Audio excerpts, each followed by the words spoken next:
নমস্কাৰ বন্ধুসকল, কি খবৰ? আশা কৰিছোঁ সকলোৱে ভাল। বেহাবাৰী আউটপোষ্টৰ মুকুতা দা অৰ্থাৎ অসীমী ডেকাই দিলে এটা ভাল খবৰ। আপোনালোকে ভিডিঅ'টো আৰম্ভণিৰ পৰা শেষলৈকে চাই থকা গোটেই কথাখিনি মই ক'বলৈ চেষ্টা কৰিম। অভিনেত্ৰীগৰাকীয়ে এই ভাল খবৰটো পাই সকলোৱে জনাইছে শুভেচ্ছা, আৰু খবৰটো জানিলে আপোনালোকেও ভাল লাগিব।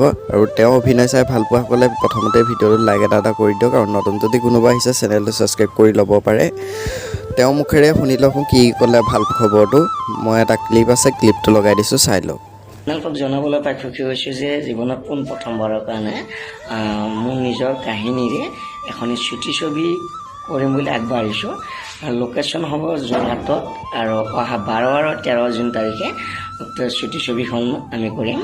যদিও কাহিনী মোৰ তথাপিতো সেইটো লিখিছে আমাৰ বেহাবাৰী আউটপোষ্টৰ এছিষ্টেণ্ট স্ক্ৰিপ্ট ৰাইটাৰ সাগৰ সংগম দিহিঙীয়াই। অভিনেত্ৰীগৰাকী মুখেৰে শুনিলে আপোনালোকে ভাল খবৰটো। আৰু আহি আছে মুকুতা দা ভাগৰ এখন শ্বৰ্ট ফিল্ম, অতি সোনকালে আপোনালোকে চাব পাৰিব। শ্বুটিং আৰম্ভ হ'বই, আৰু কেতিয়া ৰিলিজ দিয়ে এতিয়ালৈকে কনফাৰ্ম নহয়। আৰু যদি মই কিবা আপডেট পাওঁ সকলোতকৈ আগত দিবলৈ চেষ্টা কৰিম। অন্য এটা ভিডিঅ'ত আকৌ লগ পাম।